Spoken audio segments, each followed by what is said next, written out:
Guys, wouldn't your wife or girlfriend love it if you treated her to the very best this Christmas? Now you can, with the world's softest pajamas by Pajamagram. Created by a team of pajama experts, the world's softest PJs are lighter than a cloud, softer than a bunny, like cashmere, only better. She'll love how heavenly they feel. Includes free gift packaging and Christmas delivery is guaranteed. So visit pajamagram.com or call 1-800-GIVE-PJs.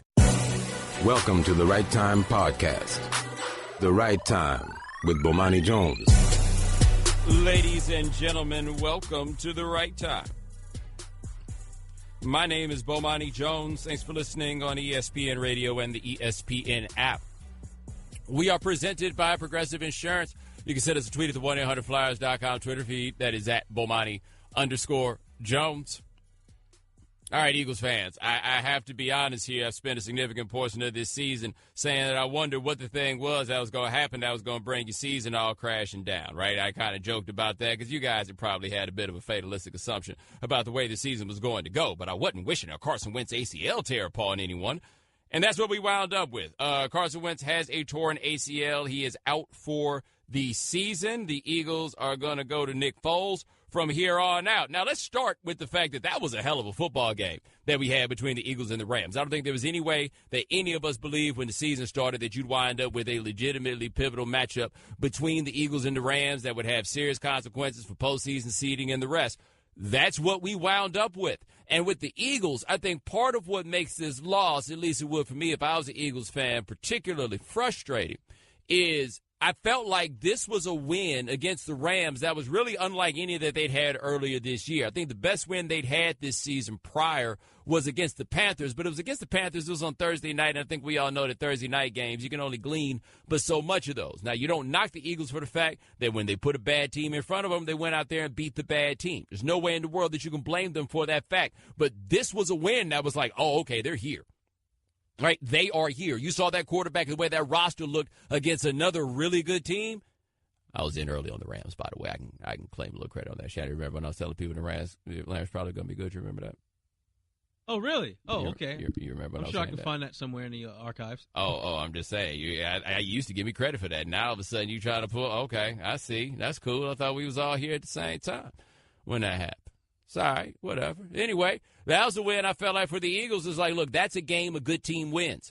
And I know, like, I try not to get into this touchy-feely, like, intangible narrative type stuff. But that, to me, looked like one of those where, like, yo, if you're a good team, this is the kind of game that you win. Not that they wouldn't be a good team if they lost it, but I say you're a good team if you win it. They got it. Except, well, it ended with Nick Foles. Anyway, here is Doug Peterson saying that he thinks the team's going to be all right. You sure can. Heck yeah. We overcame a Pro Bowl left tackle. We overcame our middle linebacker. We've overcome a running back. We've overcome a core special teams player this year, our kicker this year. This is no different. He is the quarterback of our football team. And each one of these guys that I mentioned is tough to replace. I sure hope that made him feel better about himself. I mean, look, I'm not knocking him for that. Like, I feel like sometimes them just the lies you got to tell on occasion. Like, you get in a situation like that, you are required to lie. Like, hey, man, we're going to be all right without him. Hell yeah, we're going to be all right with this guy that we traded lots of first-round picks to get because we thought he was special. We don't need special. That's why we traded all those picks to get him. Look, man, these are just the lies that you have to tell under those circumstances. And here he is talking about Nick Foles. Nick Foles is going to step in at quarterback. The reason we went out and got Nick Foles is for reasons like this and for situations like this. And I'm excited for Nick, obviously. I hate it for Carson Wentz. I hate it for the season, I guess, that he's been having. But at the same time, it's been the next man up mentality, and that's how we approach it this week. I mean, to be fair to the Eagles, as far as backup quarterback situations go, I do kind of feel like they have a good one. Like, I don't think Nick Foles is great. But if you wound up in a situation where your quarterback is down for a while, I don't know how many better guys there were going to be that aren't currently starters somewhere that you can get than Nick Foles. And Nick Foles had, the most anomalous month, non-Tebow division, 2 months really, in the history of the NFL. We've seen him be, quite honestly, the greatest quarterback of all time. What was it, 27 touchdowns and 2 interceptions?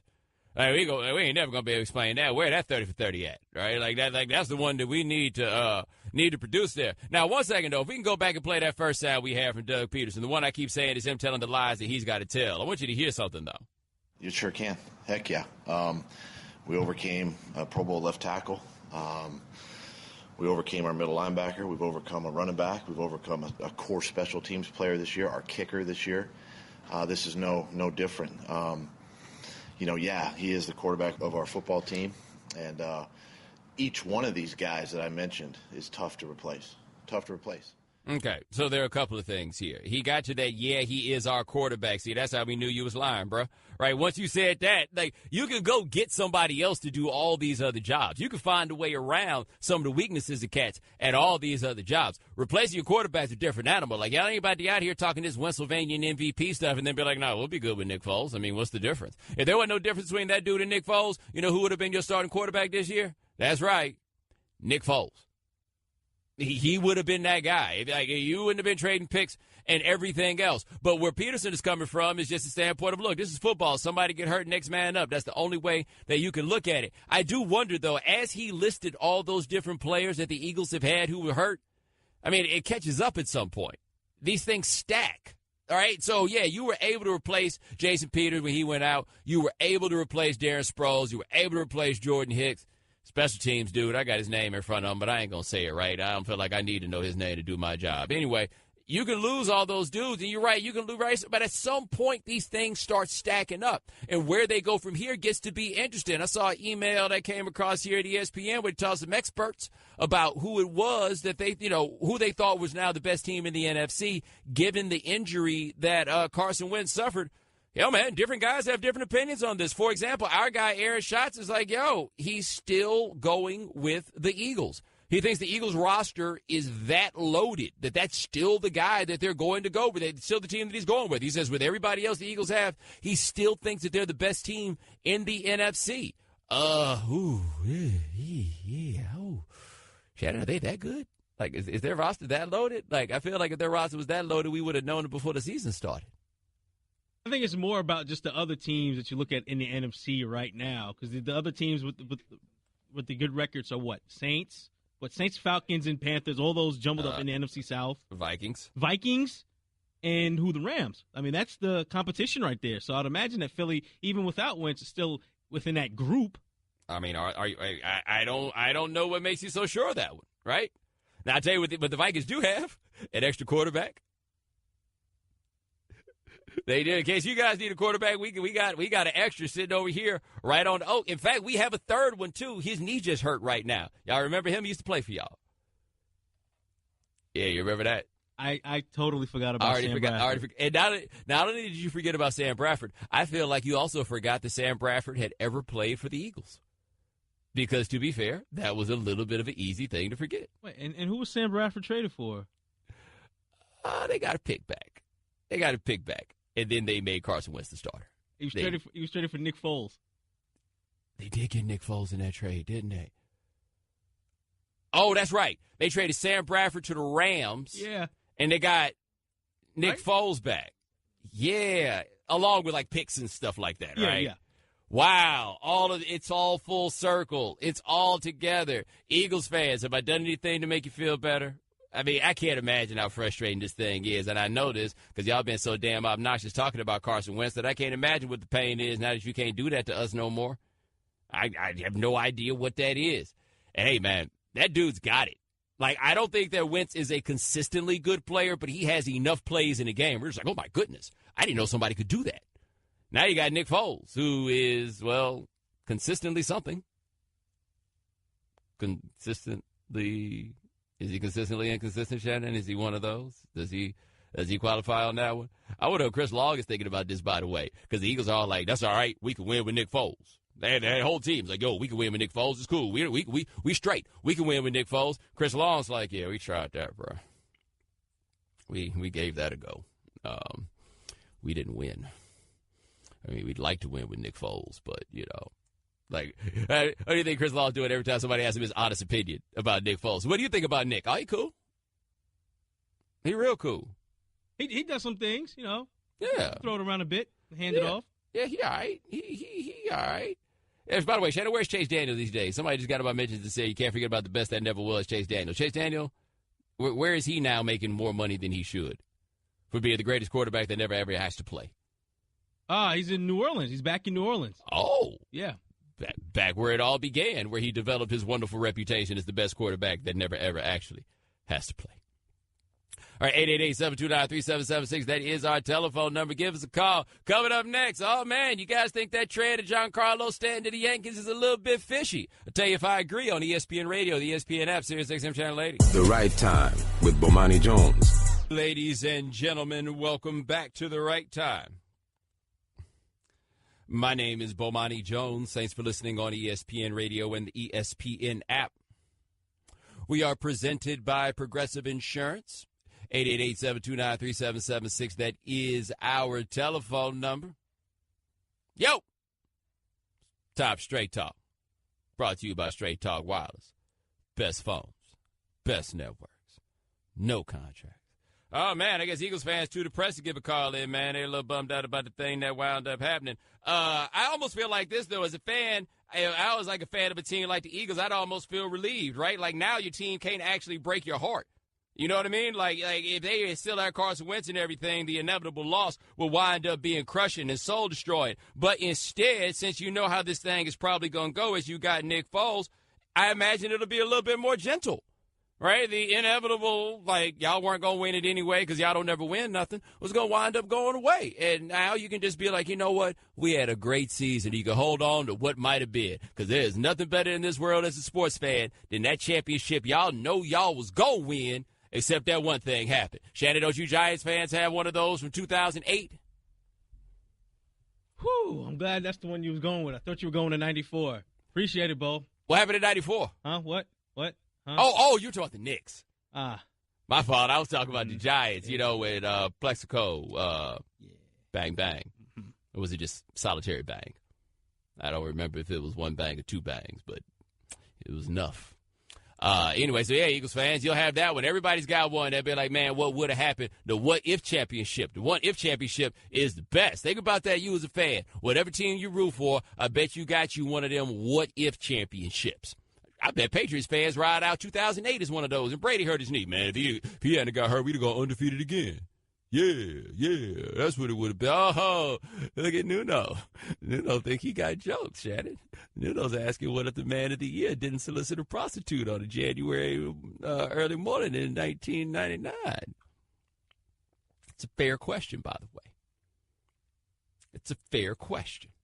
No, that's a good question, though. Please give us a call if you have your favorite, would you word it, the what-if championship? Yeah. Mm-hmm. Sorry, I'm a little in my own feelings right now. Oh. Thanks to people who claim to be my friends but don't actually love me. Yes, that's what I got. I should talk about John Starks for the rest of the way so Shannon can feel the pain, too. You know, a Knicks fan. You remember that? John Starks, H-Town legend. Anyway, moving on. Giancarlo Stanton got traded to the Yankees. As many of you know, I live in New York City now. And not that there was a shortage of Yankees fans in New York City, but a whole lot more seemed to pop up out the ground after this decision for Stanton to come there. Although, Shannon, correct me if I'm wrong, doesn't Stanton already play for the Yankees? I see where you going there with that. I'm serious. I thought he already played there. They got the big old straw black dude in right field already, right? That's not Stanton? It's Aaron Judge. No, them cats need to, trade uniforms to see if anybody notices. All this stuff, right? They seem as though they are the same dude in many ways. But anyway, Stanton is now there. Now, here's what I think is interesting. You know, we always talk about, the difference between the millionaires and the billionaires, right? When we talk about player stuff, where the players are millionaires, the owners are billionaires, and a whole lot of people, I think, struggle with the idea that, just because the players are rich in your mind, that does not mean they are, owner rich. I feel like what's happening right now with Derek Jeter is spelling out what the difference of this is. Because what it sounds like is they just can't afford to actually play. And it raises a real question about Major League Baseball as to why they approved this sale. Because I think we knew from a long way out that the first thing that the Jeter Group was going to try to do once they got control was they were going to try to move Stanton's contract. Now, my thought was this. If you did not feel like this team could afford Stanton's contract, then you don't buy the team until Stanton's contract is gone. If you can't afford the possibility that you get stuck with the deal, then you cannot afford the team. So then they got there. Stanton has a no trade clause in his contract. They tried to move him to a couple of places that Stanton wasn't going for. And what did that leave? The Yankees. That's it. It left the Yankees. Now, we'll get to the Yankees part in a second, but here is Marlins CEO Derek Jeter explaining why it is that they traded their best player. I think the one thing that everyone needs to realize is this is an organization that has not been successful. They have not been in the playoffs since 2003. I don't understand how the fan base feels because they've been through quite a bit. But for us here, we haven't been winning. So if you haven't been winning, then it's time to make a change. And in order to make a change, there's going to have to be some moves. And like I said, that you alluded to, there may be some unpopular decisions at times. But every decision that we make as an organization is to try to put us in a better position. We're trying to fix something that is broken. But the question is, did this actually fix anything? Because I'm not one of them dudes that's thumbing through the Baseball America to figure out who the best prospects are. I can't speak to that. But, Shannon, from what I've read, correct me if I'm wrong here, they didn't really get back anybody, like, great. They had to get back something, and they got back prospects. They also got back a starter, so they'll have that. But it wasn't anything great. I guess they had to get what they can get because Stanton was leaving. Yeah, and that's the issue. If you're in a position where you're like, we got to get what we can get, then you can't make this trade. Right? Like, there has to be some prospect that you can hold up and tell people, like, yo, this is what it's going to be. Rather than, hey, sometimes the decisions are going to be unpopular. You got to at least get back a haul where you can look at people and be like, yo, this is the part that you're missing. Look how good this guy is. We really think this guy could be really good. Look what that is. Instead, Derek Jeter's like, what y'all don't realize is y'all been sorry. They know they've been sorry, dog. Everybody's aware of the fact that they've been sorry. They know that. They absolutely know that. And so what winds up happening is you ship the dude out of here. Now, my man, Dan Le Batard, he's been around this Marlins team for quite a while, and he uses this to point to something I thought of immediately also. The Marlins, again, have traded their great right-handed hitter. When do you ever see the MVP of the league in his prime? Sorry, can't do it. The Marlins, guys, listen to what I'm saying here. The Marlins have had two of the worst trades in the history of baseball, right up there with Ruth. They traded Miguel Cabrera, and now they've traded the replacement for Miguel Cabrera, the guy who became Miguel Cabrera. So no franchise in the history of sports has done that. Like, that's never happened before, where you have these – you trade Ruth once, and it stays with you for 100 years. They've traded Ruth twice in the last 15. What's weird about the Marlins is they're in a perpetual fire sale, but the thing I think that we don't talk enough about when it comes to the Marlins is, so the Marlins have been in business since 1993. They haven't been as terrible as I think that people would speak to. Like, there have been a couple, like, they've had, out of those seasons, I think they've had 2 100-loss seasons, like a relatively small number of 90-win seasons, but they tend to have wins that cluster between the mid-70s and the mid-80s. Like, they're perpetually nondescript. I think I would look at them a little bit differently as a franchise if they were just like, 40 and 120 coming out here. But they're just perpetually nondescript. Like, they never give anybody any reason to actually get invested. Dude, best baseball seats I've ever had in my life. I got 2 seats for $30 a piece in the 8th row behind home plate 15 minutes before the first pitch once at that stadium, right? Like, they don't give anybody any reason to halfway care at all. And Dan taps on something else I was thinking here, man. It just sounds like the guys that own the Marlins are broke. We were told this would stop, not that it would be worse than it's ever been. They can't afford anything. Jeter's coming out here with his hand out, like, Jeter has this name, and baseball gave him a gift because they want his name around this team. And the other buyer, a Cuban guy from Miami, planned to have a payroll. He planned to spend, and baseball gave it to this guy. And Jeter overspent $1.1 billion for a franchise in South Florida that nobody cares about. Like, they pay $1.1 billion because baseball's running a racket. I'm telling you, they gifted this to Derek Jeter in a way that should be bothersome to anybody who cares about competitive sports. They did, though. Like, they can't afford to play. And I thought one thing baseball would learn from the McCourt situation was you can't be giving teams to guys who can't afford them. And that just seems to be the bottom line on this one. And, of course, the winners are the New York Yankees. And let's go here. Here's Giancarlo Stanton on his way out of Miami with one last thing to say. no structure, no stamp of this is how things are going to be. It's a different direction every spring training. You got to learn something new every spring, a different manager. Yeah, Shannon doesn't sound like he's so sad about leaving. It does not. And I don't blame him, though. He didn't want to be part of yet another rebuild down there in Miami, and it was time to go. I don't blame him. And now we're going to see how much America cares about baseball because the strongest man on earth now plays for the biggest franchise on earth, with the other strongest man on earth already being there. Like, if this can't get people interested, I don't know what'll do it. Straight Talk Wireless, nationwide coverage on America's largest and most dependable 4G LTE networks. All right, coming up next, are we being too hard on Derek Jeter? We'll talk to Jonah Carey of SI.com on ESPN Radio, the ESPN app, Sirius XM Channel 80. The Right Time with Bomani Jones. Ladies and gentlemen, welcome back to The Right Time. My name is Bomani Jones. Thanks for listening on ESPN Radio and the ESPN app. Our guest join us on the show, Pennzoil Performance Line. We'll talk to Jonah Carey in just a second about the Stanton trade. In the meantime, we're talking about these great what-if scenarios that, like the Eagles right now. They got a what-if championship. What if Carson Wentz had not gotten hurt? But some of y'all still optimistic. Let's hit the phones, talk to Devin in Richmond. Devin, thanks for calling The Right Time. Hey, what up, Bo? How you doing, Shannon? Hey, Shannon, the Giants still suck. Even though the Eagles are not doing well. Anyway. Y'all ain't friends? Damn. Every time I call, I give a shout out to Shannon. Anyway, I don't know, man. I'm really hurt. When I saw him Wentz last night, no pun intended, coming off the field holding his hand over his mouth, I was like, this is gonna be bad. So I've been getting memed all day. I mean, if Nick Foles wins us one game in the playoffs and we somehow get to the ship, I guess it's still a successful season. Yeah, I feel like you Eagles fans need to not be greedy, and Devin, I appreciate the call. You've absolutely had a successful season. You should be happy with what you got. You ain't had this much in quite a while. Oh, so Devin come up here talking trash, but now he's settling for more victories, huh? Oh, it was all good just a week ago, wasn't it? Huh? Tell him, Shad. Tell him why you mad, son. Exactly.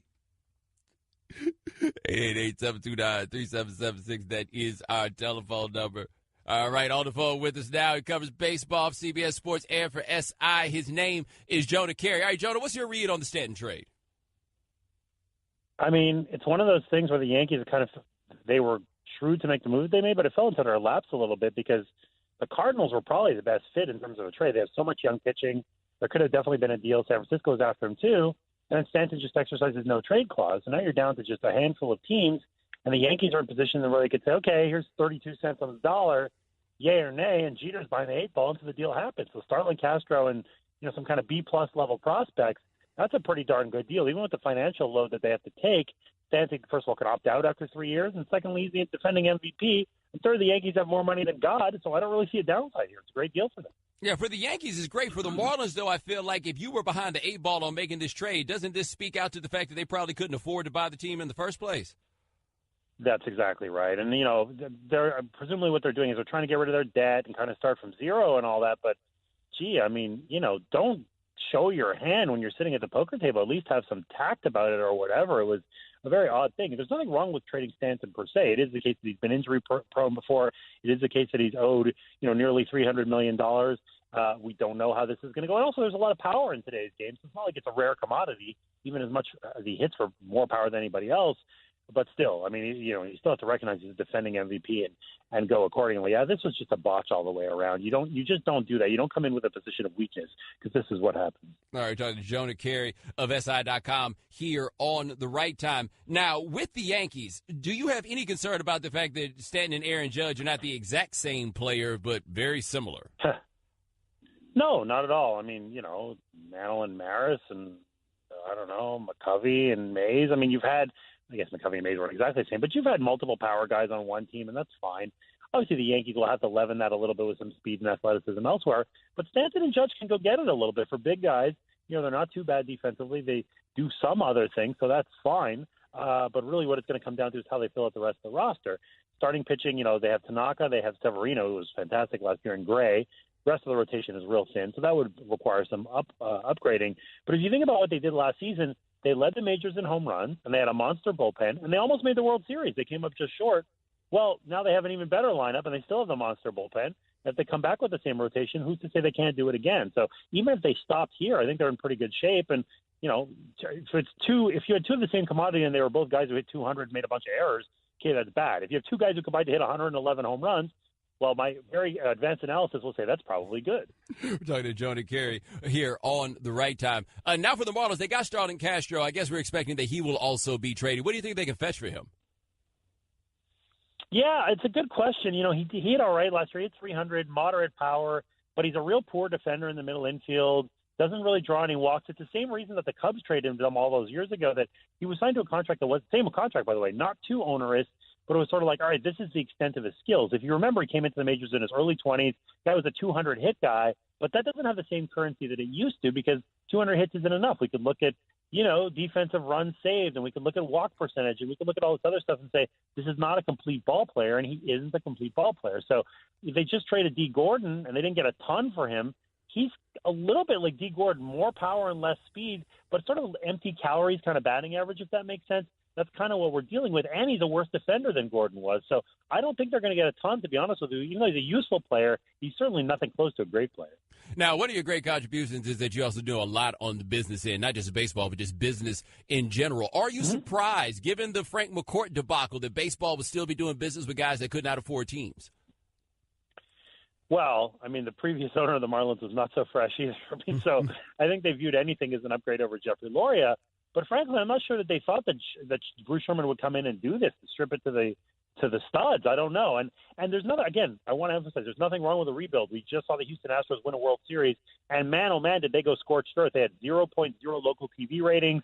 I mean, they got rid of everything. And even the Cubs, as exalted as they are, they traded everybody, right? I mean, they just waited and they stripped it down, and they were able to win too. So it's not that per se. It's just, if you're going to make the rebuild, then go get good guys. You know, if you go back and think about the Cubs, one of the big trades that they made a few years ago was they got rid of, was it Jason Hamill and Samardzija, and they got Addison Russell. Okay, well, that's a real trade. You know, Russell's a contributor, an up-the-middle guy, team controlled for 6 years. That's what you want. So trade Stanton, trade Gordon, trade everybody, no problem. But go get real assets. It's that the Marlins didn't do. So, yes, of course it's the case that it seems to be a financial panic, but it's also, even if you're in a bad spot, a good general manager will get it done. Well, if Jeter is the de facto head of baseball operations and he's been doing that job for, 12 minutes, I don't know that you can expect him to necessarily outfox, let's say, Brian Cashman, who's been doing it for more than 2 decades. All right, last question for Johnny Carey of SI.com here on The Right Time. Does this take the Yankees out of the Bryce Harper sweepstakes next year? It might, but I don't really see that as a problem at all because Harper is one player on the open market. There are 4 superstars who are going to come out. That's Harper. That's Manny Machado, who, by the way, plays third base, and the Yankees could certainly use a better third baseman. Josh Donaldson, another great third baseman, a little older, but he could be a great addition. And the 4th guy who's really intriguing, and I think he stays put, but he could certainly opt out of his contract if he wants to, and that's Clayton Kershaw. And now you're talking about something else altogether, where that would be exactly what the Yankees or any other team could really use. So, yeah, maybe they don't need a third power-hitting right fielder. That's totally fine. But Machado, Donaldson, Harper, or, just kind of mixing and matching with guys, all of those are options, and the Yankees will, I'm sure, continue to be aggressive. They built that kind of baby bomber core, just like in the 90s when Rivera and Posada and Jeter and Williams and Pettit, they were all young and cheap. They built around those guys. They went out and they got Brocious and O'Neill and eventually Clemens and those guys. Yankees have Sanchez and Judge and Severino. They can build around that young core and go spend some money. Whether it's on Harper, whether it's on Machado, there are kind of no bad outcomes here. But then once they started spending all that money, the World Series curiously started slowing down a little bit. But that is a discussion for another day with Joe DeCarey. Check them out, CBS Sports, also SI.com. Thanks so much, my man. I appreciate it. Thanks, Bo. Always a pleasure. All right, now ESPN Radio is presented by Progressive Insurance. Now you can test drive Snapshot to see how much you can save before switching to Progressive. Visit Progressive.com/snapshot. The Right Time with Bomani Jones. Ladies and gentlemen, welcome back to The Right Time. My name is Bomani Jones. Thanks for listening on ESPN Radio and the ESPN app. All guests join us on the Shell Pennzoil Performance Line. Thanks to Jonah Carey of SI.com for joining us last segment. Ryan Clark will join us in the 5 o'clock Eastern hour. Remember, if you miss anything live, check out the Right Time podcast available on the ESPN app. Capture the excitement of Christmas morning with 1-800-Flowers.com. When you order 12 peppermint roses for only $29.99, you'll get an extra half dozen and a vase for free. Go to 1-800-Flowers.com/ESPN. We were just talking about the Giancarlo Stanton trade to the Yankees. Let's hit the phone, talk to Fred, North Carolina. Fred, what's going on, man?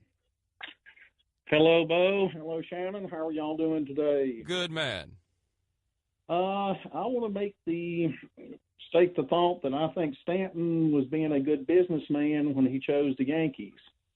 Looking at, he's going to the American League. Yankee Stadium, I think, has the reputation of being easier to hit home runs in, certainly than Dodger Stadium, probably St. Louis, and he should be able to get a lot of protection behind him wherever they put him in the lineup between Judge, Sanchez, De Gregorius. The Yankees, it was in their best interest. I think they got the number one ranked prospect they got from the Cubs in baseball. It's an infielder. And in 3 years, if Stanton runs up big home run numbers, he'll be in line he can opt out and be in line for a monster contract at, 31? So yeah. I can see why he did it with dollar signs and all grades of things is why he pushed it that way. So what do y'all think? Well, I tell you, Fred, I appreciate the call. One, yes, the ballpark effects will be in Stanton's favor. I think Nate Silver sent something out about how 60 home runs is not at all out of the realm of possibility for Stanton playing in that ballpark. Being a right-handed hitter in that ballpark, he could do bananas numbers. A big part of why Aaron Judge could put up 50 as a rookie. That ballpark helps under those circumstances. That's a big win. For Stanton, it's win all around, save for the cold. And if you're Yankees, now 3 of your 4 top hitters are all right-handed. So usually we have the left-handed power hitters, and you can bring in a lefty to pitch against them. 3 of your 4 best hitters are right-handed now. How are you going to pitch around that? That's right. You're excited, aren't you? Just a tad bit. I haven't heard any of this Yankee-ness come out of you before. I tried to hold it back a bit, but it's exciting. It's exciting for baseball overall, to be honest with you. We've talked about before the Miami Marlins and what happens down there, but for baseball in general, it's something else to advertise, and now you got the 2 biggest, best power hitters in the game who are going to be on the same team. It's exciting. Here's the only thing, though, I would say in terms of generating interest. Now, Shannon, you tell me what you think about this, right? Oh, and by the way, Nuno Cathis said the 59 Stanton hit last year were projected 73 as a Yankee. 73. But what will generate more interest? If Stanton comes in and does well, or if Stanton comes in and does poorly? Look, I'm not concerned with the poorly stuff. Oh, right no, now. I'm just saying. Think about this. Root for the show, Shannon. Root for the show, right? If he comes in and he plays poorly, or he has an Ed Whitson situation where he not only plays poorly, but he's not built for this, because this might be the first time he ever been booed at his home stadium, coming to play at Yankee Stadium. I'll be paying attention then even more than if he starts hitting a bunch of home runs. They start booing him, and he start getting mad, and they start putting things on the back page of the tabloids and stuff. That, I think, is more interesting than a successful Giancarlo Stanton. Isn't that right, Shannon? And we're not thinking about that right now. We got a first-year skipper coming in here. Notice I'm referring to the Yankees as we again. Yes, you are. Funny how that works when you start winning. Yeah, we got a first-year skipper coming in. We're gonna get this lineup right. Let me ask you: do you keep Aaron Judge batting second? With a power hitter like that, do you keep him hitting second in the lineup? He hit second. Yeah, he hit second in the lineup. Yes. All right, so who is third? Sanchez. Yeah, and then Gregorius hit fourth. Yeah. Okay, so we're gonna put Stanton in at 4. I would imagine so, because those guys, Stanton and Judge, are big strikeout guys. So I don't know if you want them back to back. So you'd probably have to put one hitting second, and one hitting fourth. Well, It's also interesting, the idea of having a big strikeout guy at the second hole, right? This is a complete change in the way that we look at baseball. When you put somebody who strikes out as much as Aaron Judge, and you got him hitting second. Shannon, when I was a kid, the dude at number 2, you wanted him for bat control, perhaps the occasional sacrifice bunt. Remember that? Are those days over now? The Omar Vizquel types who can bunt them over, right? Yeah, or just somebody that can hit the ball over to the right side with a runner on second, so you can get yourself into a sacrifice fly situation. Who bats lead off for him, by the way? It's Ellsbury. Is that who bats lead off? Can you tell I don't know who plays for the Yankees? Don't they have some dude named Bird? No, but Brett Gardner. He's still there, yeah. Oh, that's right. Who's this Bird dude? Is it Bird like Bird, or is he like Bird like with a Y? Shady White, keep looking around for answers. Searching, Nuno, give me something here. You're like the rest of these now. Yankees fans. I know you for 10 years. You ain't called the Yankees we until they got Stanton to come around. I'm not saying Yankees fans are fair weather fans. I'm just saying now that the weather got better, there's a lot more Yankees fans that are easily identified. That's all I'm saying. As I sit here, Greg Bird could walk in here right now. I got no idea who he is. None whatsoever, man. All the people in this office would probably crowd around him, and I'd be like, cool, one of y'all call security? Look like we got a trespasser. We got to handle those things here. I'm a big star. Ladies and gentlemen, thanks so much. Oh, 888-729-3776. That's our telephone number. Coming up next, what in the world is going on with the Seahawks? You're listening to ESPN Radio, the ESPN app, Sirius XM Channel 80. Thanks for listening to the Right Time Podcast. Please come back tomorrow for more. And don't forget to listen to The Right Time with Bomani Jones from 4 p.m. to 7 Eastern on ESPN Radio and the ESPN app. Guys, wouldn't your wife or girlfriend love it if you treated her to the very best this Christmas? Now you can, with the world's softest pajamas by Pajamagram. Created by a team of pajama experts, the world's softest PJs are lighter than a cloud, softer than a bunny, like cashmere, only better. She'll love how heavenly they feel. Includes free gift packaging and Christmas delivery is guaranteed. So visit pajamagram.com or call 1-800-GIVE-PJs. Welcome to the Right Time Podcast. The Right Time with Bomani Jones.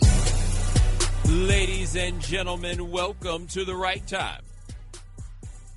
My name is Bomani Jones. Thanks for listening on ESPN Radio and the ESPN app.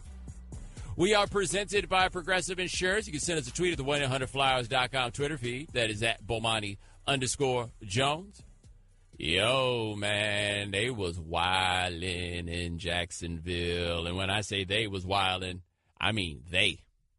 Like, I feel like it's a little bit of everybody that was wildin'. Though I don't feel like the Jacksonville Jaguars themselves were necessarily wildin'. But it came down to the end of the game. They're doing that thing where they end the victory formation. What Michael Bennett called himself trying to swipe at the snap. That's his story on what he was doing, even though what it looked like he was doing was diving at the knees of the Jacksonville offensive line. Keeping in mind that Michael Bennett played for the Bucs when Greg Schiano was there. Remember the way we ridiculed Schiano for telling those dudes to play the victory formation just in case something was happening? And Michael Bennett, as I recall, was one of the cats who talked about what a ridiculous thing that was. And there he is, being the guy to play against the victory formation. So then that happened. He wound up in a thing with Buddy from the Jaguars. And didn't try to roll up his leg. It looked like he got him from behind and tried to get his knee. Do I have that right? Yeah, that's accurate. And then they wind up on the ground. They wrestling. Sheldon Richardson comes in. He throws a punch at somebody. Leonard Fournette comes in because Leonard Fournette is like, oh, baby, it looked like we got a chance to fight out here.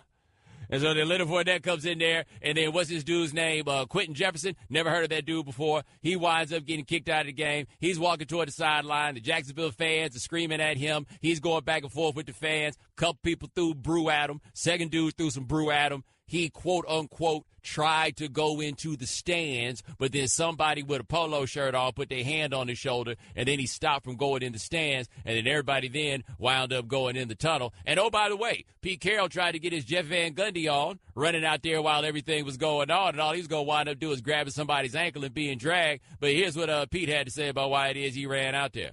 I was just trying to slow him down. I talked to Gene about it before this, a couple plays before it, and I just tried to make a statement to our guys so we didn't finish with any more garbage happening out there. But, I've seen every one of our guys, and he just kind of lost it. Somebody poured a beer on his head walking out of the stadium, so I told him that's pro football. They pay to get in. They can do whatever they want, I guess. All right, so, that's the Jefferson guy. Now, to me, I feel like we got two different levels of things going on here. Number one is the Michael Bennett level, where I think Michael Bennett was just wrong. I don't think there's any way that you could argue that Michael Bennett was anything other than wrong. And Sheldon Richardson and coming in throwing punches, I mean, you can't really make an argument that that's right. But Michael Bennett, I think that you can make a clear argument that he was wrong. My man Jefferson, hey, man, you throw something at somebody, they come at you, I ain't see nothing. Police come in a circumstance like that, what happened? All I saw was somebody throw something. Something happened after that? No, I missed that. All I saw was the dude that threw something. No. My buddy Jimmy Israel way back had a great line about the malice at the palace. He said there is nothing noble about letting people throw bleep at you. And that's what that was. Like, fans get out there and start feeling entitled and everything else and start throwing stuff at people. Hey, man, I think that went best case scenario for all parties involved with Jefferson. Jefferson rolled over there and did just enough to let them cats know that the bear bite back. They stopped him from actually getting up in the stands, so we did not have a horrible situation. I feel like somebody up there probably learned a lesson, because there's some of them out there like, oh, yeah, you wish you could come up there. There's at least one of those people up there whose heart was like, oh, no, somebody get him. Somebody please stop him from coming up here. There had to be at least one person that was like, oh, please, no, don't let him kill me. Please don't let him kill me. Like, my thing, I didn't want to see a fight, but I was just curious to see if Jefferson was going to be able to scale the wall. That's what I wanted to see. I think he could have. That's how long do you think it would have taken him to scale the wall, though? How long do you think it would have taken? I mean, obviously he was just trying to scare the dude because when Buddy came and put his hand on his shoulder, he immediately dropped down. Like, I didn't feel like he had a serious investment in going up there and trying to get that dude. But I do feel like every now and then, maybe it's just every couple years, I'm not sure what, but every now and then I feel like fans need a reminder. These dudes will come up there, and if they get their hands on you, they will take your dome off like the top of a jelly jar. Like, everybody needs that reminder. You just can't be out here talking to people any way that you want to. Now, a big shock for me in this, Adam Schefter is reporting that none of Seattle's players will be suspended, though this is still under review. And I thought that Michael Bennett was going to get multiple games for this. And I think it would have been fair to give him multiple games. Now, don't look at it in the context of, like, comparatively with Rob Gronkowski or anything else. If this league is a league that says they care about player safety, you can't be rolling up people's legs. Like, your dome is not the only thing that I think the league has some incentive to try to keep safe. Like, that's where I think it's like the laziest thing the NFL has going there is all we worried about is head injuries, as if these other injuries don't matter, as if these other injuries don't have dudes winding up taking these painkillers, as if these dudes don't wind up getting strung out on these painkillers, as if that is not a long-range consequence of playing football. Yeah, no. I thought Bennett absolutely should have got a suspension for what it was that he did. Quentin Jefferson? Nah. And in fact, okay, so here's Quentin Jefferson, and then the next voice that you'll hear is Michael Bennett. I can't really explain to you how this is going to go, but here's Quentin Jefferson. I don't know what I'm supposed to do. Like, I'm a human just like anybody else. Like, I'm a man just like the other man in the stands. And I'm not going to let somebody disrespect me, throw a bear on me.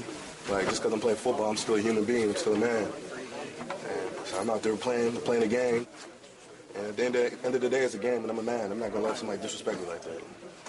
Going into the stands, do you think that was the right call? Was you still? I don't know. Was it the right call for him to throw? No, it wasn't. It absolutely wasn't. I'm just wondering. If it was the right call for him to throw a beer on me. Did that happen as you were first making your way out? I'm walking. I'm not talking to nobody. I'm walking out. Somebody throw a beer, then somebody throws another drink. What would you do? What was said, and it looked like you were jumping at each other. That's what I'm saying. Like, that's the question. They want you to say something, just stop. You a man with 4 kids. If you want to say something, don't say it. Move on. Tell me you got your feelings. Can I ask you a question about the game? Just a question about the game. He doesn't want to talk anymore. Move away from me. He doesn't want to talk anymore. He's emotional right now. You win. You guys win. You guys win. Appreciate it. That's what you guys want to see. You want to see him act a certain way? Move out the way. He's done. The man was disrespected. People threw food on him. He's not an animal. He's a human being. So get out of here. He's a human being. How would you like if one of your kids are playing sports and somebody threw beer on him? Exactly. So don't come in here with that then. Yo, first of all, buddy that was asking new questions was shook. When my man was like, whoa, was he wrong? Oh, yeah, he was wrong. He was wrong. Yeah, he was wrong. Like, he knew he was navigating down a road that he did not necessarily want to see all the way to the end. And then Michael Bennett came in there, and I don't think that Michael Bennett needed to come do that for that grown man. At the same time, I do look at the writers and wonder why they didn't turn to Michael Bennett and be like, all right, so let's talk to you then. Like, you had a pretty big role in what was going on here. Perhaps you'd like to answer the questions if you feel like your man's over here doesn't need to answer the questions. Although when my man said, do you think going in the crowd was the right move? He was trying to get him.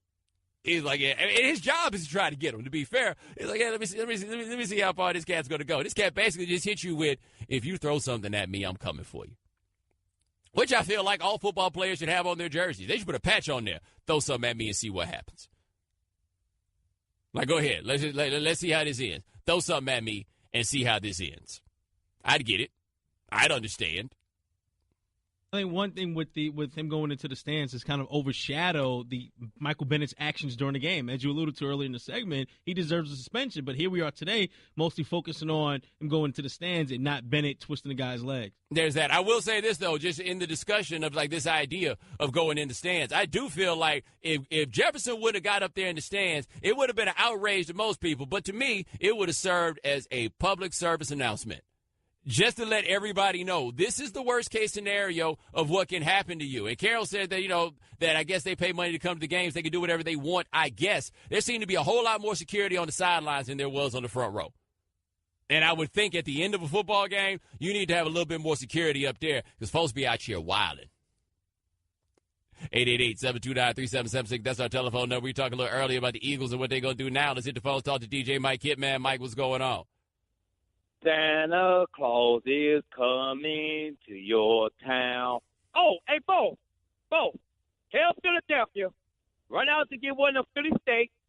to your nearest mall and take it to Santa Claus and ask them, could we win the Super Bowl? Hold it, Bo. Santa Claus listened to your radio station, and he just sent me a text. He said, tell them, don't they remember when they threw snow at me? And he put a lamb behind them. Ho, ho, ho. Merry Christmas. Here come the Cowboys. How do you like that, Philadelphia? Mike, how'd you turn this into something about the Cowboys, man? Because when you do 90 days to Santa Claus and he texts me, he's a friend of mine, he told me remind you that they did those snow at him, and he ain't going to never forget that. So he put a good laugh behind it. Oh, oh, oh, Merry Christmas, Philadelphia. There go your Super Bowl dreams. And here come the Cowboys. You know what, Bo? That guy who came from Miami played in hot weather. He never played in nobody cold. And as Zeke is coming back, he played in Ohio State. I think it get cold down there. If you had a good quarterback, you would have kept folks. Telling he wasn't that good. That's why you trade him. You got him back. You trade him. You got him back. Folks, pick on the Cowboys. Ho, ho, ho, Philadelphia. Merry Christmas. Mike, I appreciate the call, man. I do. By the way, Shannon, the Cowboys still in the playoff race. Like, I was dismissing that idea, but they're still there. Yeah, the Cowboys and the playoff rate, all that stuff is good. I was listening throughout Mike's call to see when he was going to reference the Giants-Cowboys game, and he didn't do it, so I'm grateful about that. You know he's going to call back now, right? 888-729-3776. That's our telephone number. Coming up next, a lot of people think the NFL might have failed Tom Savage. I'll tell you why somebody may have, but Bill O'Brien, it's not his fault. You listen to ESPN Radio, the ESPN app, Sirius XM Channel 80. The Right Time with Bomani Jones. Ladies and gentlemen, welcome back to The Right Time. My name is Bomani Jones. Thanks for listening on ESPN Radio and the ESPN app. We are presented by Progressive Insurance. Ryan Clark of ESPN will join us next segment. Ryan Clark will join us at 5:30 Eastern.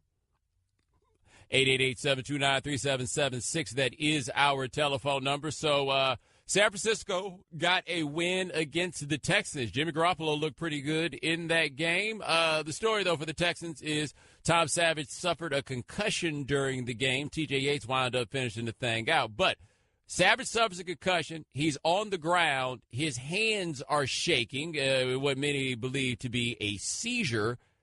He goes to the sideline. The neurologist clears him. He comes back. He plays some more. And then the neurologist doesn't clear him, and then he is out of the game. Now, this is something, again, that we pay a lot more attention to now than we used to. We're much more concerned about whether or not someone actually has any business out here playing football after they have suffered a head injury where dudes just used to, quote-unquote, play through it. In this case, when we see a dude who's trying to play through it, we are not here for it. Of course, the problem is the way that we glean whether or not someone is actually just playing through it or not has a lot to do with whether or not they are able to play through the bell ringing. And Tom Savage was in a case where he could not play through the bell ringing, and that is how we noticed. We're like, I don't know about this one. Bill O'Brien got a lot of hell about this one. Now, here's Bill O'Brien after the game.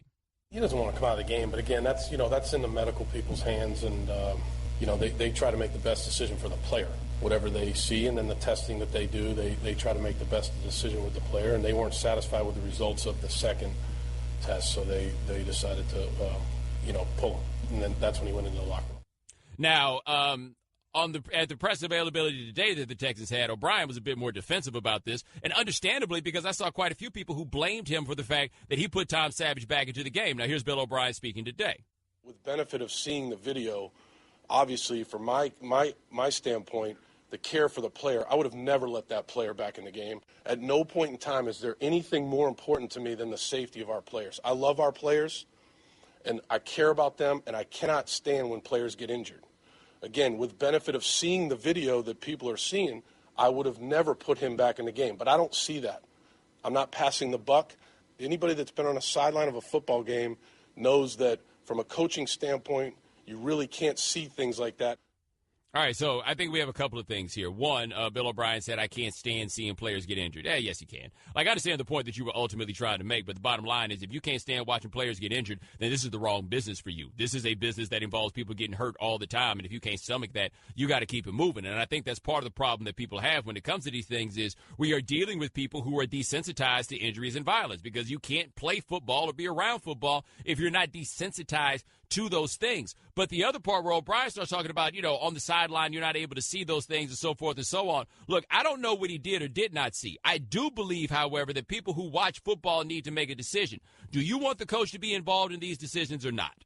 Because I think the play that everybody needs to make on something like this is that the coach absolutely not be involved in this decision. The doctor says the guy can play, then the coach is going to put the guy out there to play. If the doctor says that the guy can't play, then the coach just has to take the guy out. You do not want to be in a situation where the coach is being asked to make a judgment call as to whether or not somebody is able to play, because the coach is far too compromised in these circumstances for you to trust his opinion. The coach, I believe, absolutely has to take somebody else's word for it. The reason that they have the unaffiliated neurological, whatever you want to call him, is he's not affiliated. The idea is that that guy does not have a dog in the fight. Therefore, his opinion can be trusted over the coach and the player, both of whom absolutely want that guy to be out there at all costs. The player, by and large, wants somebody to throw him out there. He just wants the green light so that he can go ahead and play. The coach wants the green light so he can put his best players out there on the field. The doctor has to be the one who makes the decision. Now, I don't know how exactly it went for the doctor when it came to that concussion test.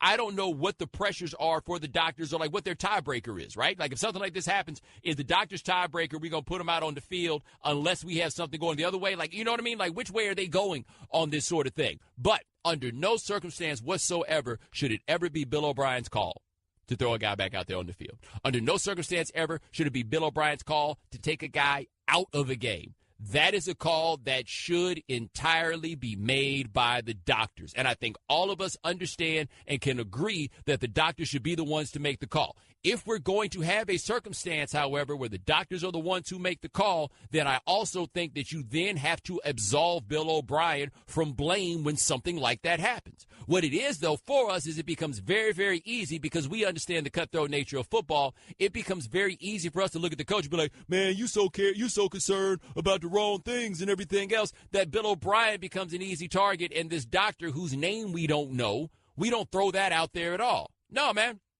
Either the coach has a vote or the coach doesn't have a vote. And I feel like the coach absolutely 100% should not have a vote under these circumstances. They sent that dude back out there. They said he could play. They come back to Bill O'Brien. They say now he can't play. Okay, boom. He's out of there. What we wound up with in this circumstance, though, was the really, really disturbing video of Tom Savage's handshaking. And those are the things that give you your reminder, oh, by the way, this game is really, really violent. This game is not safe. This game is not a good idea. And so I feel like in a lot of ways we want to have a certain level of enforcement on these concussions that's kind of in line with the way that we talk about drunk driving. Oh, no. We're not going to talk about the problems caused by drinking. We're going to talk about the problems caused by drinking and driving. Because, see, once we put it in there and we make it about the driving, then those of us who drink can ignore all the stuff that we talk about whether the drinking is the bad idea. It's kind of the same thing here, right? Like, we want this fierce enforcement on this end about head injuries and everything else, because at least we then feel like, well, hey, man, if we shut down these head injuries, then we could otherwise enjoy this thing that still has these guys beating their brains in. That's the spread. That's the change. That's how it goes. And so when a case like this comes up where you see Savage on the ground, oh, my God, get him off the field. Think about this with the concussion protocol and everything else. How often do you see them pull an offensive lineman out of a game for concussion protocol? Like, serious question. How often do you see it where an offensive lineman is out of the game in the name of the concussion protocol? You don't see it very often, right? We see it with the guys that they like really, really notice, the guys that take the big hits. Those are the ones that they're able to see. Quarterbacks, receivers going over the middle, stuff like that. Those are the guys that you're really able to see under those circumstances. In fact, Shannon, how often do you see a running back come out of a game in the name of a concussion? Usually if it's something related to their legs, that's when they usually come out. Yeah, but concussion, we don't really see it in regards to running backs. No, we see defensive players who make the big hits, like linebackers, safeties, like those sorts of guys. We see those guys who wind up coming out for concussions. Do you think these other dudes don't suffer concussions? Do you think that guys along the line do not suffer concussions? Do you need to go look up the story of Mike Webster to see what his brain turned into playing on the line? No, we don't notice those. So nobody's really talking about those. I ain't ever heard anybody pop up and be like, I think the independent neurologist needs to spend more time making sure the offensive linemen are okay. No, because that doesn't distort your comfort. That doesn't change it for you while you're out here watching the game. But when something like that happens to Savage, I feel like fans need to see some action happen there, because then it allows them to guiltlessly watch the rest of the game that we all know is a guilty pleasure. All right, 888-729-3776. That is our telephone number. Coming up next, the Eagles still have any hope without Carson Wentz? We'll talk to Ryan Clark about that on ESPN Radio, the ESPN app, Sirius XM Channel 80. Hey, book your next business trip at Upside.com, and you'll get 2 of the best gifts anyone will give you this holiday season. A free pair of Bose SoundLink wireless headphones so you can have some peace and quiet on your business trip, and the gift of a better business travel experience. All that plus Upside is great prices for flights, hotel, and rental cars. Now, to get your free pair of Bose SoundLink wireless headphones, use my code Bomani when you book your first business trip at Upside.com. That's code Bomani at Upside.com to claim my free gift to you. Bose SoundLink wireless headphones. Upside.com. You deserve a better business trip. Headphones available while supplies last. Must be first Upside purchase. $600 minimum purchase required. See site for complete details. The Right Time with Bomani Jones. Ladies and gentlemen, welcome back to The Right Time. My name is Bomani Jones. Thanks for listening on ESPN Radio and the ESPN app.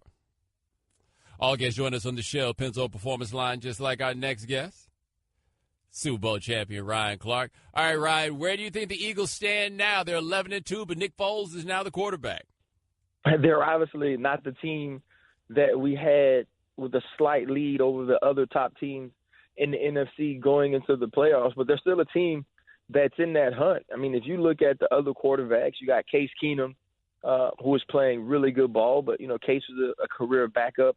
The 3 guys you felt like you can count on in the NFC South have been inconsistent, and Russell Wilson and Jared Goff are obviously the 2 that's been playing well.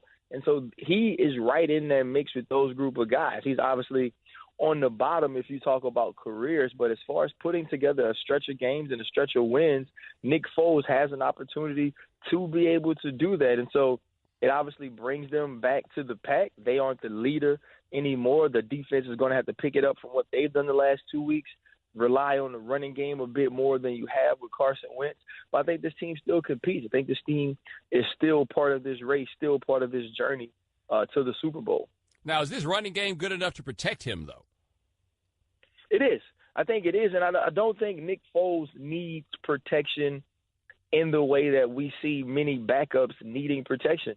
You look at Clement, you look at Jay Ajayi, and then you have LeGarrette Blount, all 3 different styles of runners, all runners that have been productive, largely in part because they had Carson Wentz, but also the way that this offensive line gets down the field, gets out on the perimeter, creates holes, creates creases, and the creativity of Doug Peterson has been a huge part of why this run game has been strong. And so now you let that be the catalyst of your team. You let that be the part of your team that leads you. And I think they can protect Nick Foles, but Nick Foles is going to have to make some throws and some plays, which we saw him do in a short period of time against the Los Angeles Rams. All right, talking to Ryan Clark of ESPN here on The Right Time. Now, switching gears a little bit, Panthers got a big win over the Vikings. Where do you think they stand versus the rest of the NFC contenders?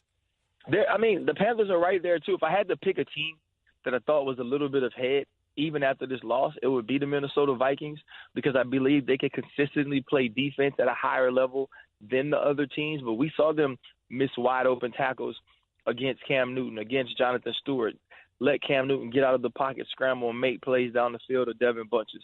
That was a very non-Vikings defense-like day, and I don't expect to see it a lot going down the stretch. But I think the Carolina Panthers are right in that hunt with those teams. And when you get good Cam Newton, the Carolina Panthers are probably the best team. But he's just been so up and down passing the ball this year. And even with this running game going, just the inconsistencies in the pass game scare you as you get into the playoffs. Now, do you think they can survive if they get bad Cam Newton? Because for much of his career, they didn't get great Cam Newton. They couldn't win a game, let alone go deep in the playoffs. They can't win with bad Cam Newton, but if we could just get good Cam Newton, they good. If they get a guy – yesterday he was okay. He wasn't great in the passing game, but what he was dynamic when he needed to be. He was a big play producer when he needed to be. And if Cam Newton can do that, then this is a team that you really have to watch out for, because you know they can run the ball and you know they can also play defense. Now, do you think Cam is right physically? Because it looks like he's shooting a fadeaway jumper every time he throws the ball now. That's the way he throws the football. I mean, I sit in the war room and watch it. It's off the back foot. It's all arm and torque in the core. It's definitely not how you teach it. He really muscles it out because he's such a big, strong, physical quarterback. And I can't coach it that way. I don't know how to coach it or teach it, but I'm pretty sure if I did know, it wouldn't be that way. We're talking to Ryan Clark of ESPN here on The Right Time. What do you think about the Steelers last night when they win against the Ravens? I mean, is Antonio Brown not freakishly good? Like, you're watching it, and I'm watching the game, and I'm like, they're going to throw it to Antonio. Doesn't matter. You're singling him up with Carr. You're singling him up with Weddle. Wide open, one-on-one. Nobody has a shot with Antonio Brown right now. He's a 4'5" guy who's 5'10", that nobody in the world can stop. The numbers he's put up over the last 5 years are historic. They might as well just go fit him for that jacket right now. And I know many times we get real premature with how we speak of people, but what he's doing is unprecedented, especially for a guy his size. So that was awesome to watch. Le'Veon Bell in both the passing game and run game, been with over 500 yards. All these things look great, and then you watch the defense, and you say, holy moly, these people had to play against the Patriots? These guys who can't get to the perimeter and make tackles, who can't stop the big play from a guy like Joe Flacco, who hasn't produced them all season, only averaging about 5 yards per pass this year. And so if they continue to play defense the way they have the last 5 weeks, they don't have what it takes on that side of the ball to represent the AFC in the Super Bowl. Now, we do have the matchup coming up against the Patriots, and the Steelers can't seem to win against the Patriots. Is it really just a matter of them getting out-coached? You know what? I don't necessarily even think it's out-coached. It's out-timed. Listen, when we were really good, Bo, when I was in Pittsburgh, and we got after everybody's keister, and we're the number one defense in the league. I remember in 2010, 2011, we went to the Super Bowl, number one defense, Troy Polamalu, MVP. Tom comes up and rips us for 40, and it wasn't even hard. I think he's always kind of understood fire zone, which I think was a huge part of Coach Tomlin bringing in some more Tampa, some more man to try to do some things differently, because when you're in the AFC, it's like being in the West in basketball. You don't put a team together to win the championship. You try to put a team together to beat the Golden State Warriors, and the New England Patriots are that. I think you've kind of seen some of those changes trying to be made defensively for the Pittsburgh Steelers, but I think Tom has just always been one step ahead in figuring out how they would try to attack him. We are talking to Ryan Clark of ESPN here on The Right Time. I want to ask you about the Seahawks and Jaguars, the way that game ended. Adam Schefter has reported that no Seahawks player is expected to be suspended. Does that surprise you? Not really. I mean, it was just pushing and shoving. They just finished the game, and we've seen them do this multiple times. They're not going to quit. Hear everybody, he dove into his legs. If you watch the play, Michael Bennett tried to get the ball. He tried to steal the ball as it was being snapped. And though this may not be something you think should be practiced, or it may be part of the unwritten rules of football, it ain't part of the real rules. There's no real rule. There's no rule in the regulations and NFL guidebook that says, hey, when they get in victory formation, y'all all have to stop playing. I think the thing you don't like is when the guy's standing over Michael Bennett on the ground, he grabs his legs, kind of wraps him up and does those things. But the rest of it, they're just playing ball. And then obviously with Quentin Jefferson walking off the field, you like to say from the outside looking in, man, the first one didn't hit you, run into the locker room. But, Bo, you've been in different situations. You know it doesn't always happen in that manner. And once you make the decision to not go in the locker room, it's a lose for everybody. Now, do we understate, though, like the things that fans say to players? Because I think he took it for a little bit and then he'd had enough. Well, I don't even think he had a problem with what they were saying to him, except they just kept throwing stuff. He didn't have a problem going back and forth with the fans and jawing about them throwing the first thing at him that didn't hit him. As you see, he wasn't trying to get in the stands then. He was almost kind of walking off and speaking sideways to him when they threw the last two things at him, and that's when he kind of lost it. And I don't think he was ever going to get in the stands anyway, but I think the other problem is the fans know that as well. The fans know that this guy isn't going to get with me or get to me. It's like Twitter. I can really say what I want right here because you can't touch me. You can't see me. You can't me. Whereas, listen, Bo, I looked at that dude. He don't look like he can't fight. You know what I'm saying? And they know one-on-one walking down the street, you're not throwing a water bottle or a Gatorade at that dude's head. And I think that's the part that's unsettling. And those people should not be allowed to be in Jacksonville Jaguars games any longer. All right, that is Ryan Clark. Check him out, cover the NFL for us here at ESPN. My man, thanks so much. I appreciate it. Have a good one, man. All right, you too. ESPN Radio is presented by Progressive Insurance. Customers who switch to Progressive save an average of $500. Call or click today and find out how we can save you hundreds on your car insurance. The Right Time with Bomani Jones. Ladies and gentlemen, welcome back to The Right Time. My name is Bomani Jones. Thanks for listening on ESPN Radio and the ESPN app. All guests join us on the Shell Pennzoil Performance Line. Thanks to Ryan Clark of ESPN for joining us last segment. Sal Paolantonio will join us next segment. Sal Paolantonio will join us at 6 o'clock Eastern to talk about what's going on with the Eagles. Right Time is brought to you by Upside, giving all business travelers the gift of a better business travel experience this holiday season. Upside.com. All right, 888-729-3776. That is our telephone number. All right, so the Thunder came back from down like a dub against the Grizzlies. They are now 12-13. They are under 500. There are a lot of questions to be asked about this team. Now, here's what is interesting to me about the Thunder. It's not all bad. The record, certainly not good. I feel as though all they really need to do is to get this thing going by the time the playoffs come around. Because if they get it going by the time the playoffs come around, the Thunder will then be, as far as I can tell, and you correct me if I'm missing somebody, the only team in the Western Conference with not one, not two, but three players who can get their own shots. And not one, but two players who can guard Kevin Durant. Like, I still think they're probably the team that is best equipped to beat the Warriors. They beat them one time they played this year, but I think that in terms of their roster, they're best equipped to do the hardest thing there is to do in that conference. Now, can they beat everybody else? I don't necessarily have the answer for you. But I do feel like about the playoffs, when everything grinds to a halt, dudes that can get their own shots are the most precious commodity, and they have them. We saw this with Golden State that year. They went 73-9. They only had one dude who could get his own shot, and that did wind up catching up to him when that dude wound up being hurt. They had nobody that could get their own shots. If you hear Steve Kerr talk about what Kevin Durant has added to the team, they're like, look, man, we needed another guy who could get his own shot. They just went out and got the best guy to get his own shot they could possibly find. But with the Thunder, a lot of the turn, I think, has come on Russell Westbrook. And one thing that hasn't helped Russ in that regard is that Victor Oladipo has gone up to Indiana and suddenly turned into Dwayne Wade or something like that, which then has people raising the questions and asking whether or not the problem he had in Oklahoma City was just that he was playing with Russell Westbrook, even though it's not like Victor Oladipo was playing like this in Orlando. Anyway, Russell Westbrook is shooting 39% from the field. That seems to be the issue, almost to a point where I wonder if Westbrook has some variety of injury because his free throw percentage is down, I want to say 14% from last year.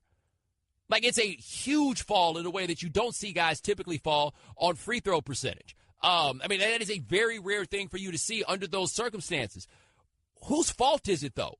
I don't have a great answer for this one. My question is, though, you got Melo, you got Paul George, you can't figure out how to get it done. I mean, that's the coach, right? And I'm not saying that I think that Billy Donovan should be fired necessarily. I am saying, though, that I understand that the way that the NBA works, and the way the NBA typically works is if you got this collection of talent and you got the short time horizon to figure this out that Oklahoma City has, the coach is the person that we normally look at.